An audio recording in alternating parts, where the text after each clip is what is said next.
সকলকে নমস্কাৰ জনাই মই এই মিটিংখন শেষ কৰিব খুজিছো কিন্তু শেষ কৰাৰ আগতে মই আপোনালোকক ধন্যবাদ জ্ঞাপন কৰিব লাগিব। সৰ্বপ্ৰথমে মই ধন্যবাদ জ্ঞাপন কৰিছো আমাৰ নবোদয় বিদ্যালয় সমিতিটোক। তেখেতসকলে এই সুযোগটো ৰাখিছে যাতে এবছৰত আমি সকলো এদিন একেলগে লগ হ'ব পাৰো। আৰু ইয়াৰ পিছত মই ধন্যবাদ জনাইছো আমাৰ সুদক্ষ লিডাৰ আমাৰ প্ৰিন্সিপাল ছাৰক। তেখেতৰ তত্ত্বাৱধানত তেখেতৰ গাইডেন্সত আজি আমাৰ এই মিটিংখন সুচাৰুৰূপে আৰু মই ভাবো সুন্দৰভাৱে আমি শেষত উপনীত হৈছোহি। আৰু ইয়াত আপোনালোকে আমাৰ ষ্টুডেণ্টৰ যিবিলাক কলা আছে যেনেকে গান দেখিলে, ডান্স দেখিলে, যোগা দেখিলে, গতিকে আপোনালোকে এতিয়া সন্তোষ লাভ কৰিছে যে আপোনালোকৰ ষ্টুডেণ্ট ইয়াত থাকি কিবা শিকি আছে।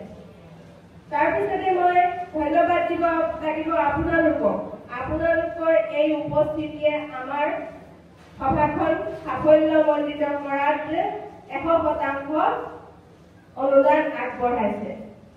আৰু এই সভাখন আমি ইমান গৰমতো সময়মতে আৰম্ভ কৰিব নোৱাৰিলেও অলপ দেৰি হলেও কিন্তু সকলোকে আমি শেষ কৰিলো। আৰু ইয়াত আমাৰ শিক্ষকসকল যোৱা এসপ্তাহ ধৰি এই মিটিংখনৰ কাৰণে মেচৰ পৰা আদি কৰি সকলোৱে প্লেন কৰিছে কেনেকে এইখন সৰ্বাংগ সুন্দৰ হ'ব। গতিকে মই সকলোলৈকে ধন্যবাদ আগবঢ়াব লাগিব আৰু এই সুযোগতে মই সকলোলৈকে ধন্যবাদ আগবঢ়াইছো ইয়াত ওতঃপ্ৰোতভাৱে জড়িত হৈ থকা সকলোকে। আৰু মই বিশেষভাৱে ধন্যবাদ আগবঢ়াব লাগিব আমাৰ ক্লাছ 9 আৰু 11ৰ ষ্টুডেণ্টক।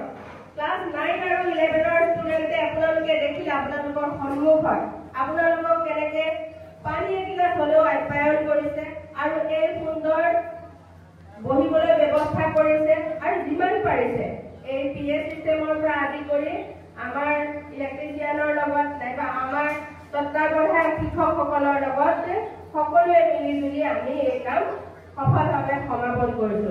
গতিকে পদক্ষেপত মই এই আজি অনুষ্ঠানটিৰ লগত যিসকল ডাইৰেক্টলি আৰু ইনডাইৰেক্টলি ইনভলভ হৈ আছে সকলোকে মই ধন্যবাদ জনাইছো। আৰু আপোনালোকক মই অনুৰোধ কৰিলো আজি দুপৰীয়াৰ আহাৰ গ্ৰহণ কৰিহে আপোনালোক যাব। ধন্যবাদ।